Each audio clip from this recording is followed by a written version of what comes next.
Assalamualaikum warahmatullahi wabarakatuh. Perkenalkan, nama saya Sela Astuti dengan NPM 105021127 dari kelas C Fakultas Psikologi Universitas Islam Bandung.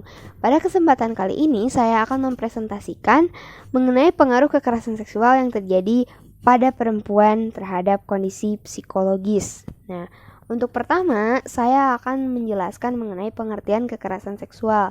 Kekerasan seksual ini adalah tindakan yang merendahkan, menghina, menyerang, atau tindakan lainnya terhadap tubuh yang berkaitan dengan nafsu perkelaminan, hasrat seksual, dan juga fungsi reproduksi. Tentunya tanpa kesepakatan atau dengan cara paksa. Setelah memahami definisi kekerasan seksual yang saya paparkan, saya akan melanjutkan memaparkan mengenai penyebab kekerasan seksual pada perempuan. Yang pertama, ada faktor kelalaian orang tua.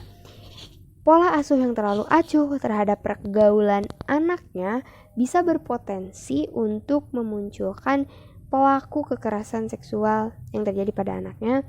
Yang kedua, ada faktor rendahnya moralitas dan mentalitas pelaku. Nah, di sini pelaku tidak bisa mengontrol hasrat seksualnya tersendiri sehingga melampiaskannya dengan cara yang salah atau yang tidak senonoh. Yang ketiga, ada faktor ekonomi. Terdesaknya ekonomi korban akan memudahkan pelaku untuk melakukan aksinya dengan cara mengiming-imingi atau menjanjikan sesuatu. Dan yang terakhir, ada perkembangan IT atau internet yang berarti mudah dan bebasnya mengakses video pornografi akan berpotensi menjadikan seseorang pelaku kekerasan seksual. Lalu dampak-dampak kekerasan seksual pada kondisi psikologis korban tentunya memunculkan gejala psikologis setelah terjadinya kekerasan seksual atau disebut juga trauma post-sexual abuse. Nah, bisa terjadi seperti trust issue atau kurang mempercayai orang lain, guilt, rasa bersalah, lonely, kesepian, dan juga self-harm, ingin menyakiti diri sendiri. Lalu selain itu muncul juga tanda depresi dan suicidal thoughts atau ingin bunuh diri. Nah, post-trauma stress disorder atau PTSD atau stres pasca trauma bisa juga muncul pada korban seperti bentuknya rape trauma syndrome atau gejala psikologis yang terjadi setelah kekerasan seksual. Lalu sexual aversion disorder, di mana pengidapnya ingin menghindari semua atau hampir semua kegiatan kontak seksual genital. Lalu yang selanjutnya ada penularan agresi seksual, di mana korban bisa berpotensi menjadi pelaku di suatu hari atau mendapatkan kekerasan dari orang-orang terdekatnya seperti keluarga. Nah, selanjutnya ada self-esteem atau berarti kepercayaan diri yang menurun pada korban atau bahkan hilang. Dan yang terakhir ada hypoactive sexual desire disorder yang berarti gangguan libido wanita yang berkurangnya hasrat untuk melakukan sexual activity atau kegiatan seksual.